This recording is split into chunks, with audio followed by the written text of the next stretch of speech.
رجع بسرعه فريق الازازين، وادي الكره للشاذلي وضربه جزاء، وضربه جزاء.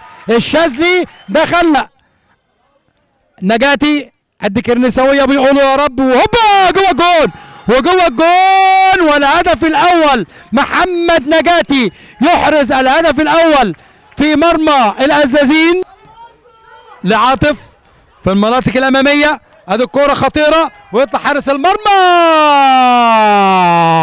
وهدف التعديل، وهدف التعديل.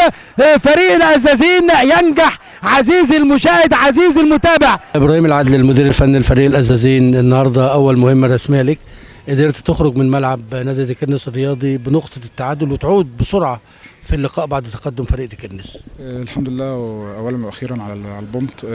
طبعا زي ما حضرتك دلوقتي بتقول ملعب ديكنس انك تخرج منه بونت مش وحش. احنا طبعا في الصعود. احنا اول ماتش ليا مسكت الفرقه تقريبا تراي ماتش وتمرين خفيف. مهمه صعبه على طول. دخلت على ملعب ديكنس، لعب ديكنس فرقه كبيره وفرقه محترمه ومعاهم جهاز فني محترم، وناس عندها طموح برضه. بس احنا كنا جايين طمعانين ان احنا نكسب، طمعانين ان احنا ننافس. احنا عايزين ننافس الفرقه هنا. السنه اللي فاتت ما صعدتش على فرق جون، عايزين ان شاء الله ربنا يكرمنا، عايزين نصعد السنه دي. فرقه ديكنس فرقه كبيره. قلت للفرقه قبل كده واحنا لما مسكت قلت لها ان احنا فرقه الصعود عندها مطبات، ملعب ديكنس وفرقه ديكنس ده مطب المطبات، لازم نعدي عليه عشان ربنا يوفقنا بعد كده في اللي جاي. محمد خيري لاعب فريق الازازين، اولا نقطه مهمه من ملعب نادي ديكنس الرياضي، تقدروا ترجعوا في النتيجه في الشوط الثاني، حابب تقول ايه النهارده؟ الحمد لله، احنا كلنا النهارده لعيبه رجاله.